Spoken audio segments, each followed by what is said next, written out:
Boa tarde a todos os irmãos patriotas do nosso querido Brasil. Meu nome é Tony Ambrosio Oliveira, militar da reserva, professor. Estou hoje aqui gravando esse vídeo com muita felicidade, pois ano passado, na Nacional Clube, num seminário do professor Antônio José Ribas, lançamos essa célula de ideia da união das forças patrióticas, os patriotas de bem, eu e o professor Vamerson. E hoje a gente vê dando fruto essa ideia, quando no dia 15 o Brasil todo estará unido em prol da nossa nação, na salvação e no resgate da nossa nação, de uma organização criminosa que se instalou no país há mais de 3 décadas, nos 3 poderes da República e nas 4 esferas de governo. Então eu gostaria imensamente nesse vídeo de parabenizar e desejar sucesso a todos, logicamente com Deus juntos com a gente. Deus estará junto com a gente nesse dia 15 do 11, pois sem Deus nós não somos nada. E Ele estará nos guiando no dia 15, todos os patriotas, para salvarmos e resgatarmos mais uma vez a nossa nação da corrupção total, endêmica e sistêmica que ocorre no país, e principalmente de uma ideologia socialista comunista implementada desde 1960 na América e trazida pelo senhor Fernando Henrique Cardoso, por Lula, por Hugo Chávez, por Fidel Castro, para a América Latina. Isso traduzido em vários documentos, como o Diálogo Interamericano, Foro de São Paulo, Pacto de Princeton, a Carta de Fidel Castro, e tantos outros documentos. Então eu gostaria de parabenizar todos vocês pela luta, porque eles não esperavam isso do povo brasileiro, de nós, conservadores. Teremos um país livre e independente do comunismo. Então, mais uma vez, parabéns a todos vocês, patriotas dessa nação, pela grande manifestação que será feita no dia 15 do 11. E aqui no Rio de Janeiro, estaremos no Posto 5, em Copacabana, a partir das 10 horas, com vários grupos, graças a Deus, que se reuniram para salvar a nação. Contamos com a presença de todos. E esse vídeo, ele está sendo feito com o objetivo de mostrar às nossas Forças Armadas e a todos os brasileiros desse país o porquê da intervenção. Estou aqui com vários documentos que, após o término dessa minha fala, pois voltarei só no final da apresentação desses documentos para encerrar esse vídeo, mostrará às Forças Armadas e a todos os patriotas o porquê da intervenção militar constitucional do artigo 142, onde as Forças Armadas devem agir, é dever dela, de ofício, para defender a pátria e os poderes constitucionais. São as destinações das Forças Armadas. É para que ela serve, a finalidade dela, a defesa da pátria contra agentes externos e internos, pois estamos sendo atacados tanto externamente como internamente. Isso será comprovado por esses vários documentos que eu apresentarei aqui e depois, no final, irei fazer uma abordagem final. Então, um grande abraço a todos os patriotas que estarão na luta, nas ruas desse país todo, no dia 15 do 11 de 2017. Aqui no Rio, Posto 5, 10 horas da manhã, estaremos todos juntos. Um grande abraço e até a minha volta para fazer o fechamento desse vídeo. Grande abraço a todos.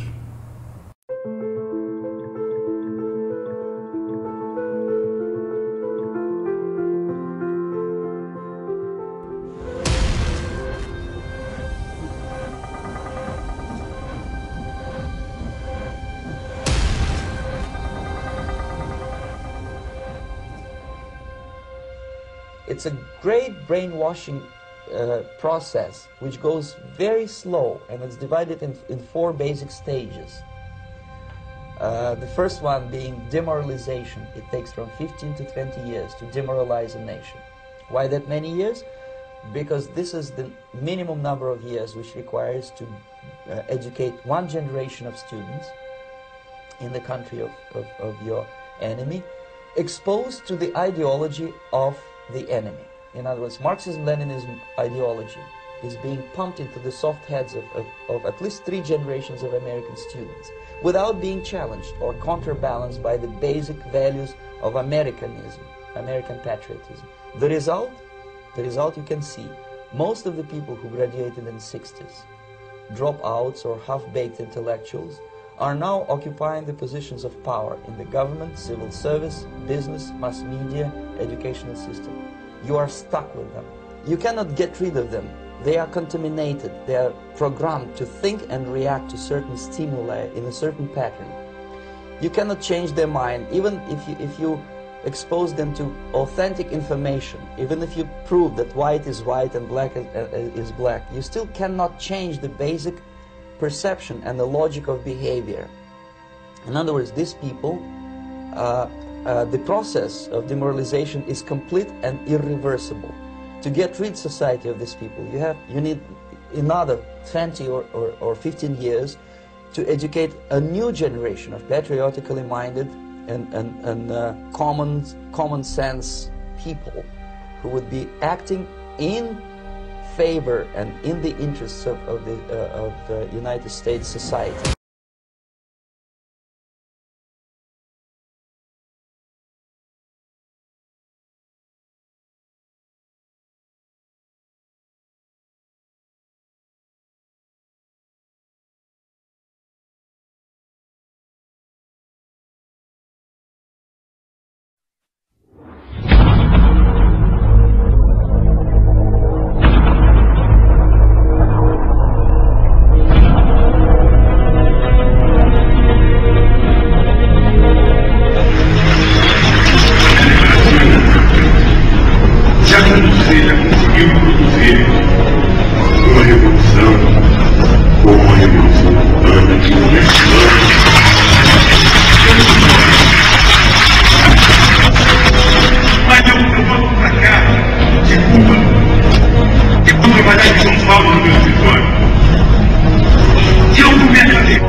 Ainda muito jovens, a gente, uma mágica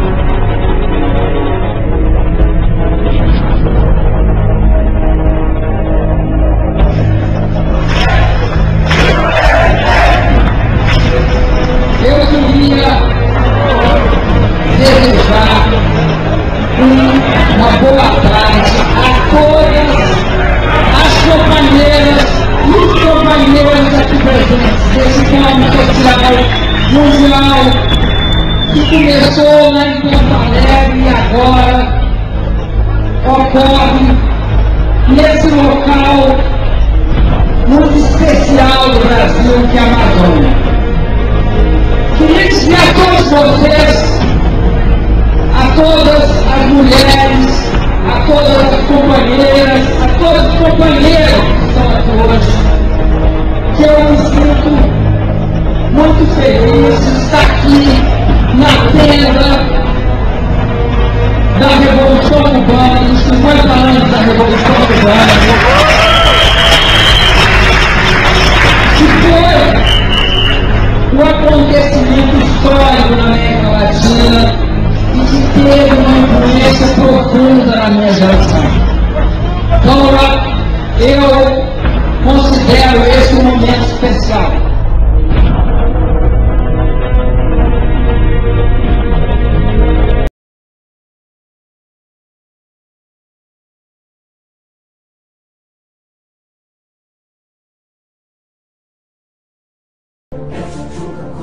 Isso foi escrito em livros. Os comunistas, quando formularam a ideia do comunismo, eles entenderam que era necessário a destruição da família. No Manifesto Comunista, se você abrir o Manifesto Comunista de 1848, você vai ver que Karl Marx propõe a abolição da família.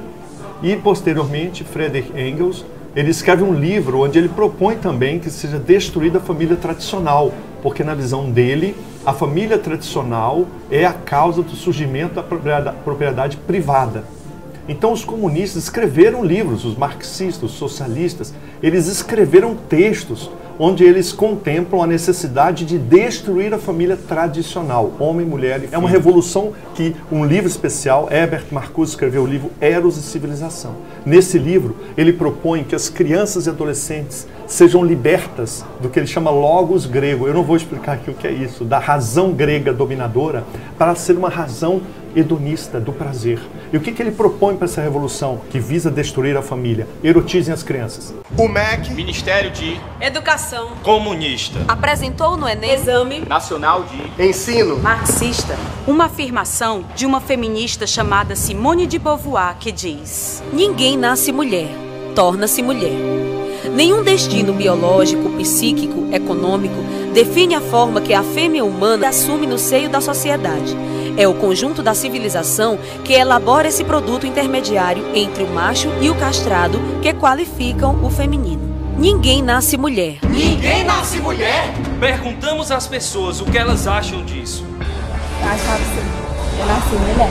Eu nasci homem. Eu nasci mulher e acredito que todo homem, toda mulher, quando nasce, ele já tem o seu próprio sexo. Não existe esse negócio de sexo indefinido. Nasci homem e vou morrer homem.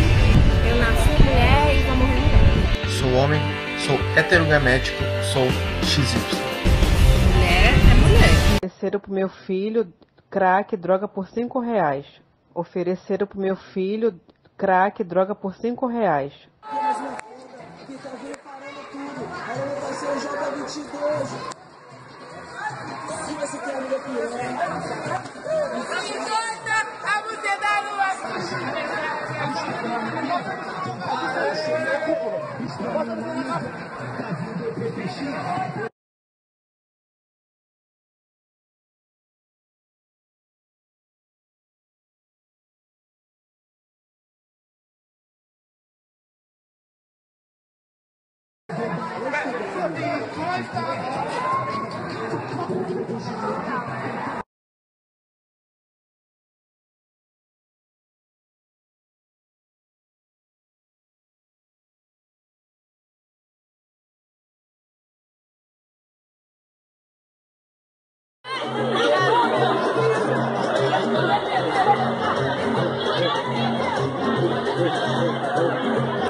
Em visita a um hospital público em Joinville, Santa Catarina, um procurador da República se emocionou com a situação dos pacientes. Pacientes que deveriam estar nos quartos lotam os corredores do hospital. Esse homem sofreu um acidente de moto e espera há 8 dias por uma cirurgia. O procurador da República, David Lincoln Rocha, diz que vai instaurar um inquérito policial e processar os responsáveis. Ele terminou a visita emocionado. Eu constatei uma situação de fazer inveja aos campos de concentração nazista na Segunda Guerra Mundial. Um tratamento desumano em que fazem isso, um depósito de seres humanos largados por 15 dias com infecções.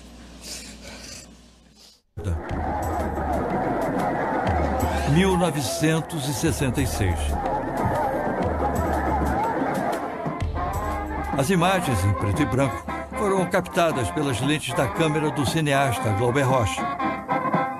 Quase meio século atrás, o jovem José Sarney, então com 36 anos, é eleito pela primeira vez governador do Maranhão.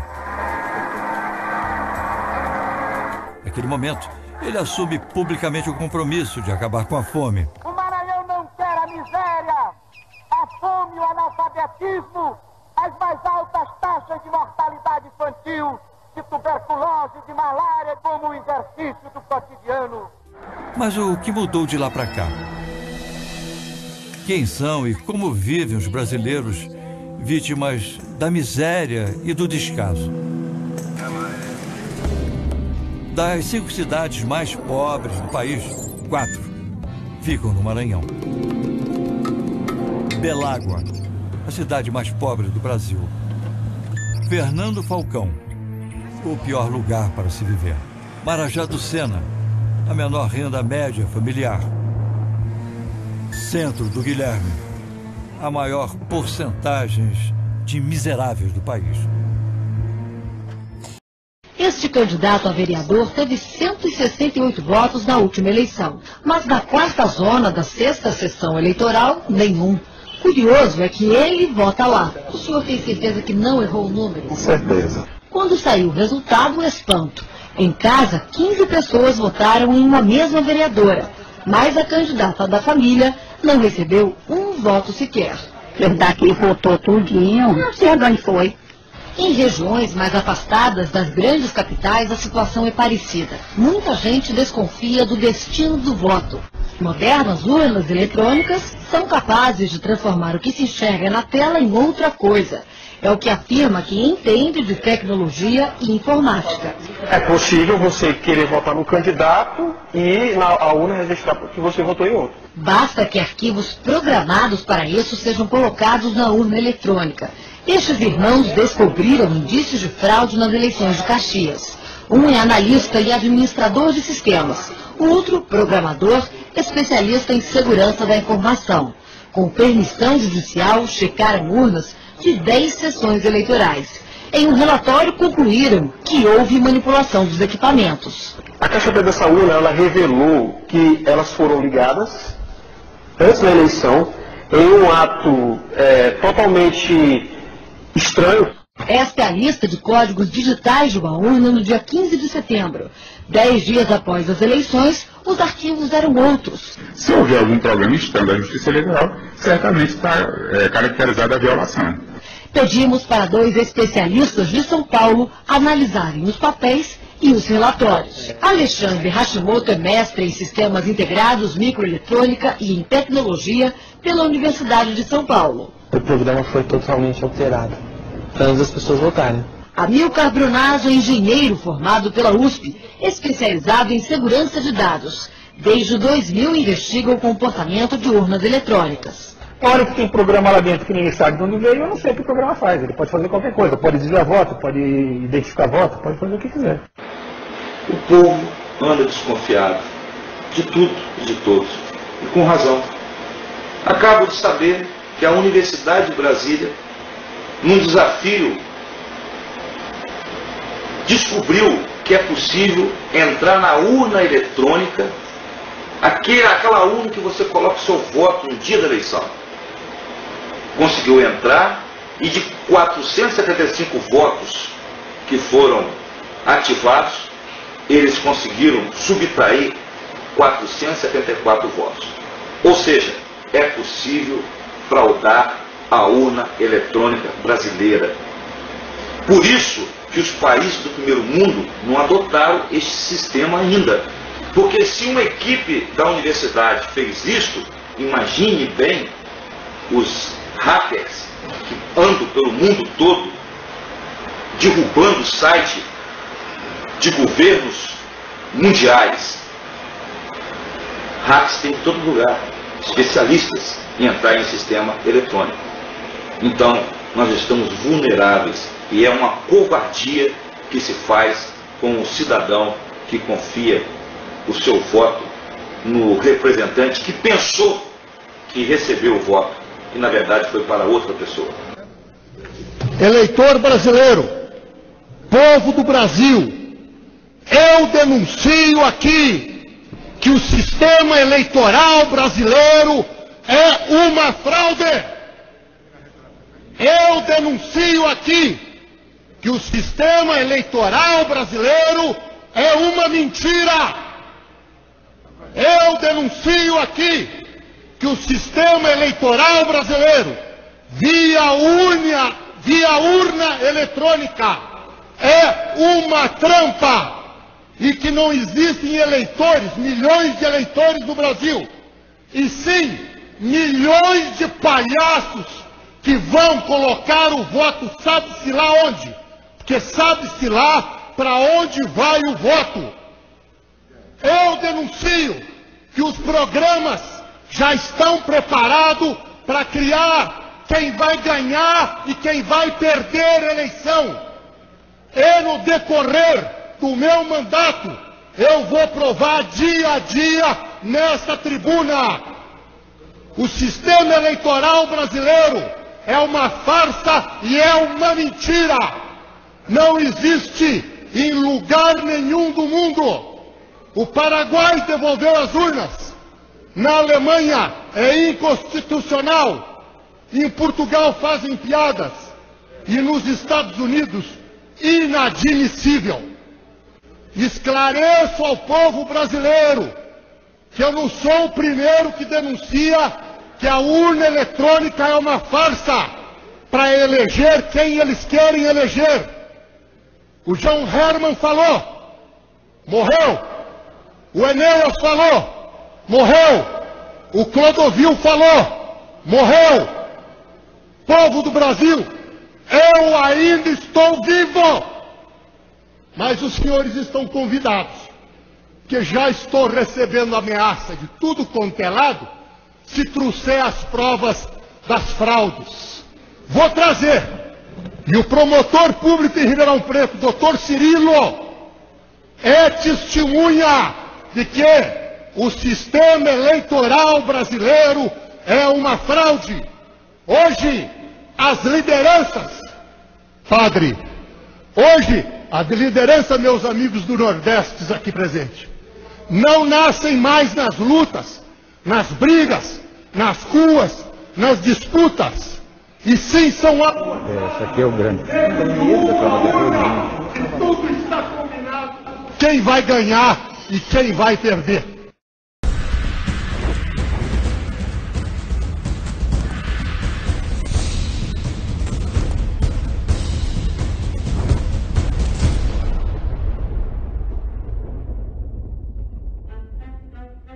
Depois de morder Eduardo Cunha, o Supremo Tribunal Federal soprou Aécio Neves. Há 1 ano e meio, em decisão unânime, a Suprema Corte suspendera o mandato de Eduardo Cunha, empurrando-o para a cassação e para a cadeia. Agora, o mesmo Supremo decidiu que cabe à Câmara e ao Senado a palavra final sobre punições cautelares contra parlamentares. Com isso, Aécio Neves terá de volta o mandato e a liberdade noturna. O aceno à impunidade exigiu um salto mortal jurídico.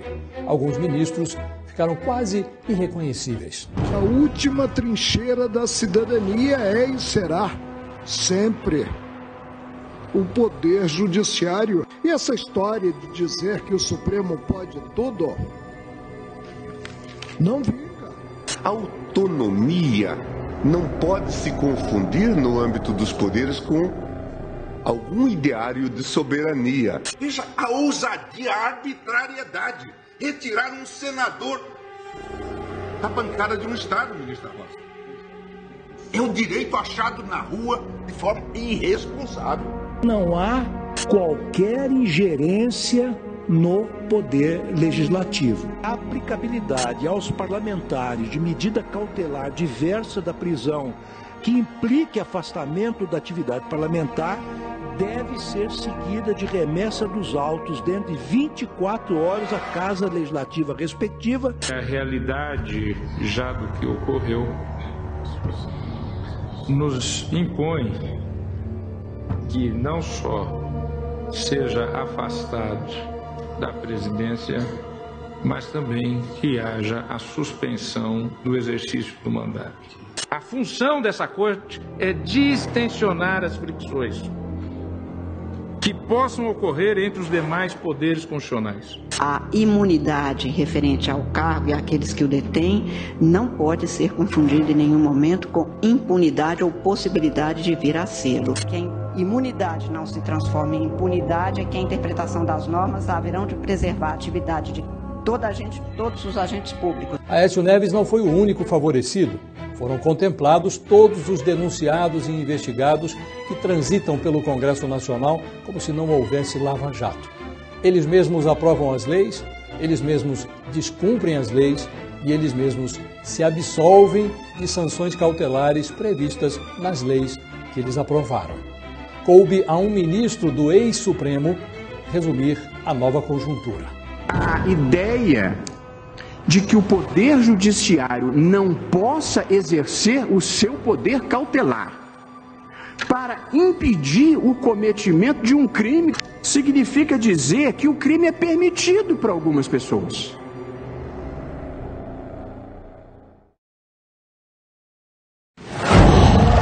Qual? O senhor responde tudo o que o senhor quiser, mas aí eu também... Mas o Supremo está protagonista, né? Por que essa fixação no Supremo? Você não acredita na sua Suprema Corte? Não acredito. Ministro, eu sou um cidadão direito, mas se eu fosse um bandido, eu adoraria ter foro privilegiado. Porque o Supremo Tribunal Federal é muito leniente. E eu tenho provas históricas. Por exemplo, Eduardo Azeredo cometeu o Mensalão Mineiro e passou anos impune sob a égide do Supremo que nunca o julgava. Na hora que ele cometeu a estupidez de renunciar ao foro privilegiado, porque ia ser pego, o juiz pegou e meteu-lhe 20 anos de cana. O senhor está se queixando aí do Sérgio Moro, porque o Sérgio Moro condenou 67 réus em 17 processos, enquanto isso... Vocês estão lá, o Renan Calheiros, 9 processos, o Eduardo Cunha, 6 processos, réu, tá? Ninguém é julgado. Então, o Lulinha, que é um grande malandro, está lá, sob a sombra da impunidade de vocês. E aí vocês brincam, né? Olha, o Lula é isso, o Lula é aquilo, e o julgamento vai ser postergado. Né? A pergunta é a seguinte, é um grande negócio ter foro privilegiado no Brasil, não? Em primeiro lugar, eu não critiquei o colega Sérgio. Ele acabou de dizer para o André que nós estamos evoluindo. Não estamos. Isso, claro. A presidente da República, à Claro luz que do nós dia, estamos está evoluindo. comprando voto, comprando deputado, com nosso dinheiro numa crise terrível. Um sujeito que está sendo procurado pela justiça está no hotel ao lado do palácio, negociando voto. O senhor vem dizer que nós evoluímos? Nós involuímos, ministro. Pelo amor de Deus. Em um país sério, considero eu, um devedor, um grande devedor, nem sequer votaria uma medida dessa sendo parlamentar. No Brasil, nós acabamos de ver, e recém foi aprovado, um parlamentar que é grande devedor, deve 67 milhões de reais, ter sido designado, é da base do governo, do partido do governo, ter sido designado para ser o relator da MP 766. O relator da MP 766, que acabou de ser aprovado aqui no mesmo horário, ele deve mais de 67 milhões de reais à União. É um grande devedor. E ele não só votou, como ele foi o relator. Só lembrado Quem é o relator mesmo? É o Newton Cardoso, de Minas Gerais. Newton Cardoso, de Minas Gerais. Então, quando um presidente viaja, sabe, um país viaja ao Brasil, às vezes mente, às vezes diz, está acontecendo e não está acontecendo. É o que eu digo da seca no Nordeste. Então, é essa coisa, dizer que não tem dinheiro para a educação, dizer que não tem dinheiro para a saúde, eu acho que é isso que nós temos que explorar. Agora, vamos explicar, por exemplo, os panelaços que aconteceram para tirar Dilma do poder. Porque a Dilma era cretina, maldosa, mentirosa, safada. O problema é que nós temos complexo de vira-lata e não nos damos importância. Eles só deram uma azar de mexer comigo. As pessoas sabiam que o PT foi criado para ser uma organização criminosa, que eu era o chefe, que eu era importante. Eles foram na minha casa, invadiram a minha casa, revistaram a minha casa, tiraram o tampo do fogão, abriram televisão, levantaram o colchão da minha casa, encontraram 20 bilhões de reais. E eu estava no meu lugar quietinho. Então eu sou um cara, e aí eu vou te dizer uma coisa, se eu botar a presidência, pode esperar que eu vou inventar uma quantidade enorme de mentira, como se fosse uma coisa azeita, aquela pessoa azeita que para se colocar na água dá um suco de limão. Tenham todos um bom dia. Um segredo de Eunício Oliveira. Este vídeo pode salvar vidas. Assista até o fim. Eunício Oliveira é o candidato a governador mais rico e milionário do Brasil. Começou sua fortuna depois de casar com a filha de Paz de Andrade, político de grande influência em Brasília. Seus milhões vieram de contratos com verbas públicas. Em apenas 16 anos de mandato próprio na política, a fortuna de Eunício cresceu 749%, chegando oficialmente a 99 milhões de reais. Eunício nasceu no distrito de Iborepi, no município de Lavras da Mangabeira, no sertão do Ceará. Mas apesar de toda a força política, toda a influência e todos os milhões de Eunício, a sua terra natal continua na mais profunda miséria. E olha que a irmã de Eunício foi a prefeita do município entre 2005 e 2012. E o sobrinho de Eunício é deputado estadual no Ceará. Enquanto Eunício vive uma vida de super luxo em sua mega mansão, em um dos metros quadrados mais caros de Brasília, com pier, piscina, campo de futebol, diversos quartos e vários super carros importados, a população da terra onde ele nasceu ainda hoje, neste momento, vive com esgotos a céu aberto, obras abandonadas, praças não concluídas, casas de taipa, falta de abastecimento de água. Enquanto surgem notícias de fraudes de mais de 300 milhões de reais em licitações envolvendo empresas de Eunício, seus conterrâneos demonstram revolta com tanta promessa que nunca foi cumprida. Eunício, eu queria que você posasse a mão na sua consciência e visse o que você está fazendo com a gente, porque você, muitas vezes eu já fui para comício seu, e você diz que a gente é como se fosse irmão, porque você nasceu por aqui, cresceu, e agora pronto, parece que para ele só o que vale é o voto, e depois que o voto que a gente vota, pronto, parece que a gente morreu. Eu me sinto humilhada, desprezada. É como se a gente não existisse, só existisse na hora do voto e pronto. Enquanto Eunício descansa na sua mega fazenda com jardins de luxo, uma casa digna de palácio, casas de hóspedes, aras com cavalos puro sangue, campo de futebol, piscina, quadra de tênis e até aeroporto particular, com uma área total de 20 mil, isso mesmo, 20 mil campos de futebol, a população da sua terra natal vê piorar todos os indicadores oficiais de qualidade de vida. O IDH cai de 66 para 90. O IDM cai de 101 para 121. e o IDSR despenca de 81 para 126. O Ministério Público Federal investiga denúncias de corrupção nas obras da FUNASA, prometidas por Eunício Oliveira. A FUNASA era cota do PMDB. As obras estão completamente paradas e a população não sabe aonde foi parar o dinheiro. Enquanto Eunício fica em Fortaleza, no apartamento mais caro e luxuoso da cidade, ou usa seu avião particular para curtir férias em seu outro apartamento de luxo em Miami, a população carente de sua terra natal sofre, no coração e na alma, a dor de se sentirem enganados por Eunício Oliveira. É sofrida, muito sofrida mesmo, porque a gente passa por muitos períodos de sofrimento mesmo, porque falta água, falta emprego, falta até moradia. Quem foi que prometeu para vocês a doutora da água? Eunício Oliveira.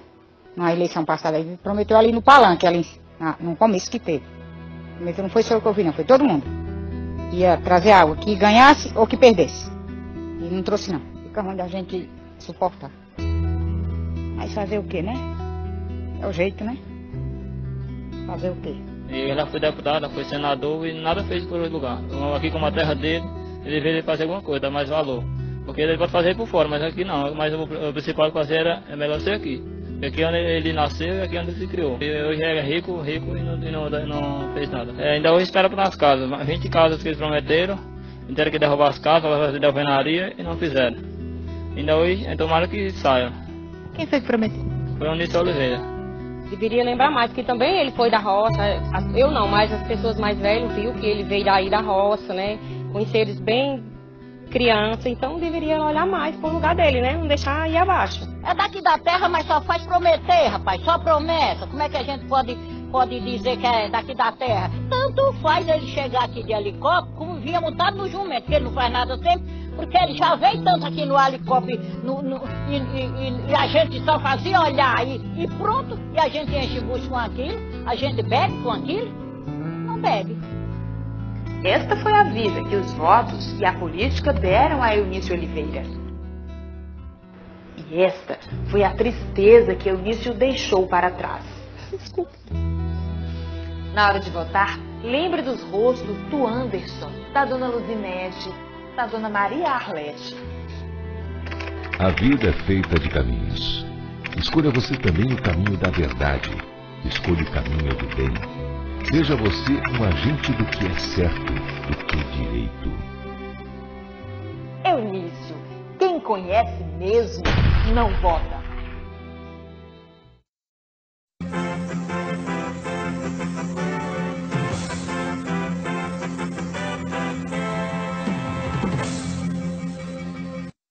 Uma perícia da Polícia Federal no sistema que registrava as propinas pagas pela Odebrecht comprovaram depósitos no exterior para o grupo do presidente Michel Temer.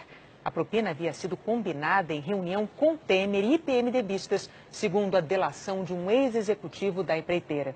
O relatório da perícia foi anexado ao inquérito, que concluiu pela existência de uma organização criminosa com integrantes do partido. A promessa do pagamento de propina teria sido feita em uma reunião no escritório político de Michel Temer, no dia 15 de julho de 2010, que contou com a presença dos executivos da Odebrecht, Márcio Faria e Rogério Araújo, do operador do PMDB, João Augusto Henriques, do próprio Temer, dos ex-deputados Eduardo Cunha e Henrique Eduardo Alves. Segundo Márcio Faria, ficou acertado que a Odebrecht pagaria ao PMDB propina de 4% do valor do contrato assinado entre a Petrobras e a construtora no dia 26 de outubro de 2010, no valor aproximado de 800 milhões de dólares. A propina seria de 32 milhões de dólares. No depoimento ao Ministério Público Federal, Márcio Faria disse ainda que desse total de 32 milhões de dólares destinados ao PMDB da Câmara, identificados nos depósitos com os nomes Tremito e Mestre, 20 milhões e 800 mil dólares foram pagos no exterior, enquanto o equivalente a 11 milhões e 200 mil dólares foram pagos em espécie no Brasil. A negociação e o acerto da propina já haviam aparecido na delação premiada do ex-executivo da Odebrecht, Márcio Faria da Silva, fechada em dezembro. Agora, depois de analisar milhares de documentos e fazer o confronto deles com planilhas entregues pela Odebrecht, a Polícia Federal concluiu que, de fato, foi feito o pagamento da propina no exterior ao grupo do PMDB da Câmara. O relatório do perito criminal da Polícia Federal afirma que os extratos bancários encontrados no sistema Drauzes, do Departamento de Propina da Odebrecht, corroboram as afirmações de Márcio Faria quanto aos pagamentos no exterior, porquanto restou comprovado que os 20 milhões e 800 mil dólares foram destinados ao PMDB nas contas bancárias denominadas Grand Flourish e GVTEL, esta última aberta em um banco de Antígua, por Rodrigo Tacla Duran, advogado que, segundo apurado no curso da Operação Lava Jato, atuava no setor de operações estruturadas da Odebrecht. Nós estamos tentando ouvir o que dizem os citados nesta reportagem e traremos a palavra deles em instantes. Nós voltamos a falar agora sobre a perícia da Polícia Federal que confirmou pagamentos no exterior de propina da Odebrecht ao PMDB. Vamos ver o que dizem os citados. Henrique Eduardo Alves e Eduardo Cunha negaram as acusações. O PMDB declarou que só vai se pronunciar quando tiver acesso ao documento da Polícia Federal. O Palácio do Planalto declarou que a narrativa delatada é uma mentira absoluta. O Planalto, segundo ainda em nota, o Planalto negou que Michel Temer tenha se reunido com os participantes para tratar de valores ou de contratos da Petrobras. Afirmou ainda que o presidente contesta qualquer envolvimento do nome dele com negócios escusos. A Odebrecht declarou que continua colaborando com a Justiça, que reconheceu seus erros e que pediu desculpas públicas. Quero dizer o seguinte, Diego, eu não consegui ontem, porque tu acaba com a emoção te perdendo um pouco, com o tempo, enfim. Mas, professor Saldanha, o senhor que é um mestre, o nosso mestre, os políticos estão colocando esse país no caminho da intervenção militar, ela vai ser inevitável. Esse processo eleitoral que nós temos, ele é perverso, não vai mudar nada em 2018.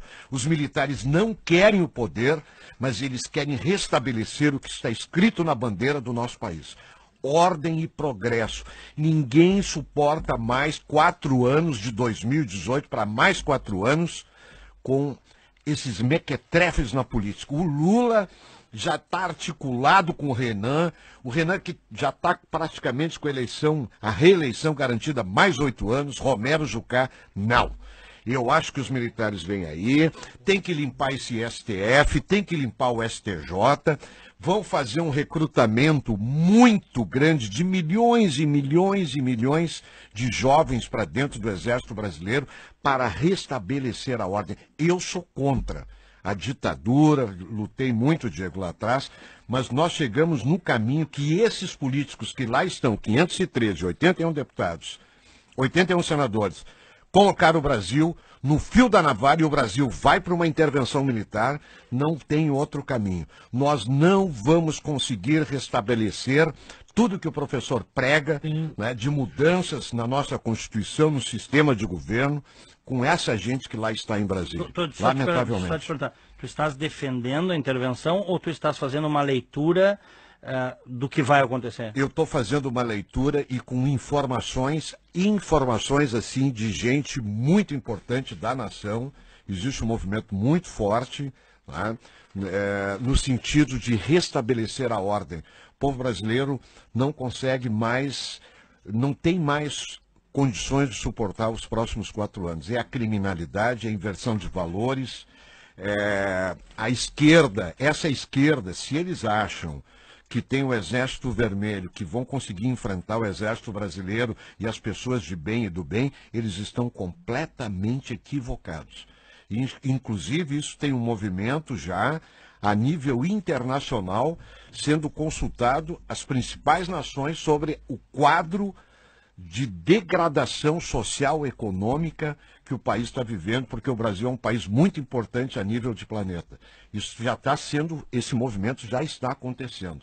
Lamentavelmente, nós que lutamos lá atrás pelo processo democrático, estamos no fio da navalha, a caminho de uma intervenção militar, pela irresponsabilidade desses políticos que lá estão, e eles têm que pagar o preço. Eles têm que sair de lá algemados na cadeia e com os direitos políticos cassados, olha, no mínimo por 30 anos. Grande Milton, cidadão de Porto Alegre. O Milton está literalmente fardado. Milton, pra quem não sabe, olha aqui, o Milton tá hoje com uma jaqueta camuflada, ó. Quem tiver, ó, olha pra câmera lá que o pessoal vai te ver, ó. Tô fardado aqui. Quem tiver assistindo, meu amigo Diego aqui. Quem tiver assistindo no facebook.com/BandRS. Diga, professor. Não, o Milton fez aqui uma colocação muito importante. Primeira coisa, o nosso comandante, desde o começo da crise, ele definiu um tripé para a atuação do Exército. Então, estou falando aqui da uma forma como o Exército pensa. Ele se baseou, número 1, na legalidade. Número 2, na legitimidade, que é dada pela característica da instituição e pelo reconhecimento que a instituição tem perante a sociedade. E número 3, não ser o Exército um fator de instabilidade, ele manter a estabilidade do país. É óbvio, né, que quando nós olhamos, né, com temor e com tristeza, né, os fatos que estão nos cercando, a gente diz, pô, por que não vamos derrubar esse troço todo?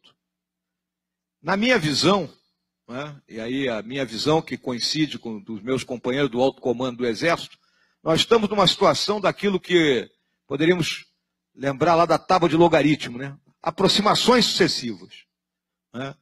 Até chegar o momento em que ou as instituições solucionam o problema político, né, pela ação do judiciário, né, retirando da vida pública esses elementos envolvidos em todos os ilícitos, ou então nós teremos que impor isso.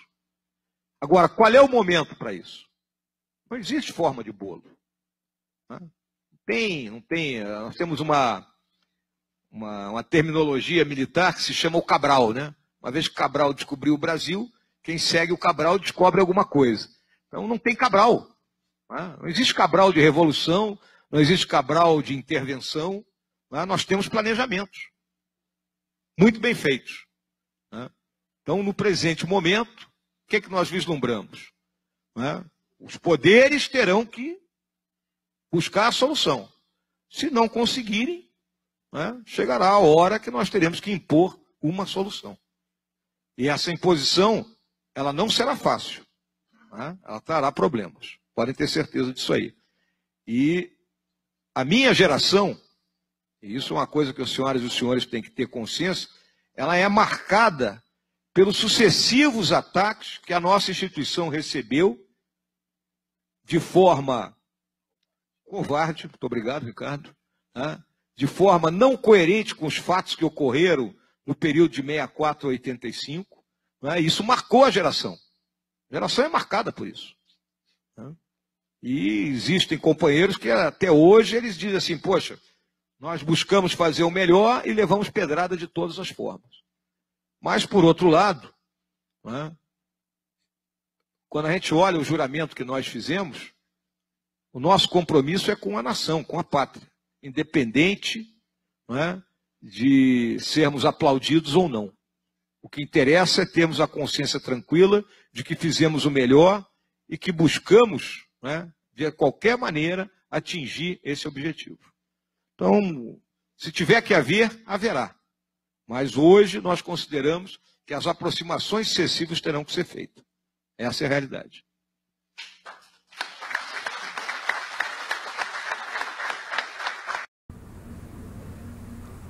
Caríssimos amigos e irmãos patriotas dessa nação, estamos de volta aqui para o encerramento desse vídeo. Como vocês puderam ver, através desses documentos e as próprias Forças Armadas, que o nosso país corre riscos, tanto externamente, de fora para dentro do país, como internamente, através da nova ordem mundial e do Foro de São Paulo, que é seu braço na América Latina. Meus amigos, a nossa soberania, a nossa segurança nacional e a nossa liberdade estão em riscos. Precisamos resgatar a nação dessa organização criminosa que se instalou no país. Vejam que o próprio general Mourão, no seu vídeo, ele fala do tripé, da legalidade, da legitimidade e da estabilidade, dita pelo general Vilas Boas, comandante do Exército. A legalidade já está dada pela própria Constituição. Artigo 142, são as destinações das Forças Armadas. É um aposto, a defesa da pátria e a garantia dos poderes constitucionais. A legitimidade é dada pelo povo brasileiro. É só as Forças Armadas fazerem uma pesquisa.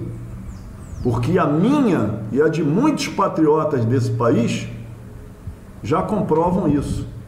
Em todos os recantos que eu paro e converso com as pessoas, elas não aguentam mais e querem que as Forças Armadas tomem uma providência. Por quê, meus amigos? Porque é o último reduto que nós temos para recorrer. Porque se os poderes constituídos, entre aspas, esses poderes, poder só do povo, artigo 1º, parágrafo único, se esses poderes não estão mais legitimados por nós, porque não nos representam, devido a toda essa corrupção endêmica e sistêmica que ocorre no país, qual é a saída democrática se o Supremo Tribunal Federal, os tribunais superiores, não tomam as devidas providências? O general Mourão fala isso no vídeo dele. Se o judiciário não resolver, nós vamos ter que intervir para resolver. E a hora é agora. Então a legitimidade já está mais do que consolidada pelo povo brasileiro. E a outra é a estabilidade. Ora, o Brasil é um país hoje como um barco à deriva em alto mar, sem comando. Pois o comandante supremo está envolvido na organização criminosa. O Congresso Nacional faz parte dela. E se não forem todos, quase todos, dos tribunais superiores e do Supremo fazem parte também. Então qual é a saída? Eu pergunto para os generais desse país, eu pergunto a todos os patriotas, qual é a saída que nós temos? Democrática? Eleições em 2018? Então aí, todos os documentos que eu coloquei, comprovando fraude nas urnas, a inviabilidade dessa urna eletrônica de primeira geração, mesmo com voto impresso, porque o voto você não pega na sua mão, é digital, vai para uma outra urna. Na Argentina, o Macri só ganhou porque a urna é de terceira geração, com voto impresso, sistema de segurança absoluto. Meus amigos, nós estamos sendo atacados de todas as formas dentro do país. Os megacapitalistas, os globalistas, a nova ordem mundial, tudo vem para cima do nosso país, que é a menina dos olhos do mundo. O país rico com um povo escravo e miserável. Pois com tantas riquezas que temos, como nióbio, grafeno, esmeraldas, diamantes, terras raras, terras cultiváveis, estamos nos trópicos, 3 safras de alimento por ano, dá para alimentar a África e a Europa toda. Então nós somos a menina dos olhos, água potável, todos querem o Brasil. E o crime organizado instalado em nosso país está vendendo o nosso país a preço de banana para a China, Rússia e por aí vai. Jorge Soros, meus amigos, é um câncer da humanidade. Vejam que vários países estão se precavendo contra essa figura. Israel, Áustria, Estados Unidos, um Trump, eles sabem quem é Jorge Soros, envolvido com narcotráfico, envolvido com liberalismo, com tudo que vem acontecendo de ruim em nosso país e no mundo. Os documentos que eu apresentei aos senhores, o diálogo interamericano, Foro de São Paulo, Pacto de Príncipe, vejam quem financia, está lá, essas entidades. Fernando Henrique Cardoso, amigo, esse é o nome que começou a destruir a nossa nação. Esse é o nome. E que agora articula muitas coisas por trás. Então precisamos todos unidos.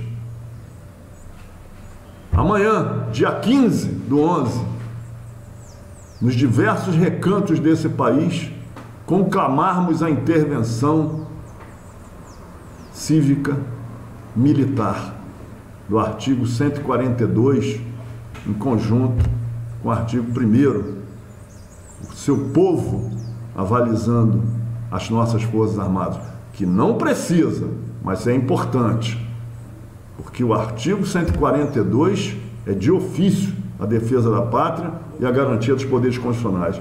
Então amanhã, todos nós do país deveremos conclamar a intervenção militar constitucional. E nós aqui no Rio de Janeiro estaremos, junto com vários grupos patrióticos que se juntaram. O Niobe é nosso, que organiza o evento. Mais uma vez, o Intervencionista Rio de Janeiro, Intervencionista do Brasil, Brigada de Paraquedista, Brigada Florestal, Pesadelo dos Políticos, MV Brasil, Sentinela Patriótica e tantos outros grupos que estarão lá.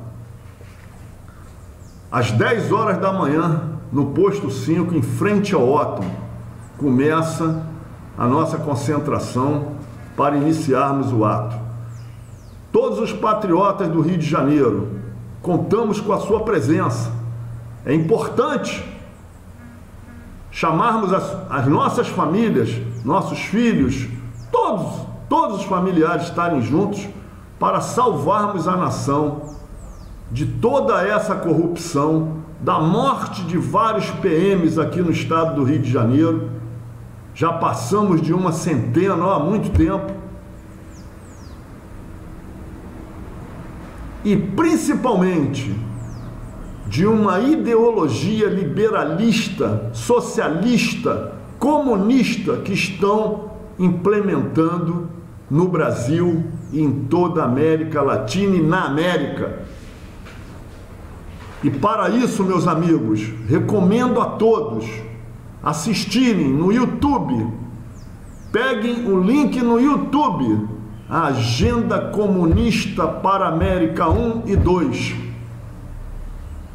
Não deixem de assistir esse documentário, pois lá está tudo que foi delineado para a destruição ocidental. E hoje, conforme o padre Paulo Ricardo fala muito bem em todos os seus vídeos, eles estão trabalhando fortemente nas nossas famílias para a destruição das mentes dos nossos filhos com a ideologia de gênero. Porque se destruírem as mentes dos nossos filhos, das nossas crianças, eles vão destruir a família e vão destruir toda a filosofia judaico-cristã e de todas as demais religiões. O objetivo é a destruição e a diminuição da população mundial. A nova ordem mundial, meus amigos, não está de brincadeira. Os globalistas não estão de brincadeira, os metacapitalistas também não. Jorge Soros também não, representante deles todos. Vejam as famílias que estão por trás de tudo isso. Rothschild, Rockefeller, Morgan, Ford. São diversas, amigos. Diversas. Bush. Diversas famílias ligadas ao mal, ao satânico. E a nossa guerra hoje, meus amigos, não é de direita, de esquerda, nada disso. É a luta do bem contra o mal. E é para isso que nós, conservadores, pessoas que têm o bem dentro de si, estarão nas ruas no dia 15/11 de 2017. É para isso que nós estamos. Mais uma vez, é cíclico a luta do bem contra o mal. Só tem uma coisa, meus amigos. Nós temos um grande líder com a gente. Um grande líder, o maior deles todos, que é Deus. E eu nunca vi Deus perder uma batalha. E mais uma vez eu tenho certeza absoluta que as nossas Forças Armadas, junto com o povo brasileiro e Deus no comando, irá execrar as forças do mal, destruir as forças do mal que atinge o mundo e principalmente nós aqui dentro, a nossa nação chamada Brasil. Um grande abraço a todos vocês, patriotas. Força, força, coragem, determinação. Nós venceremos essa luta, porque Deus está no comando. Um grande abraço a todos. Fiquem com Deus. Deus, pátria e família, o Brasil acima de tudo e Deus acima de todos. Salve o Brasil!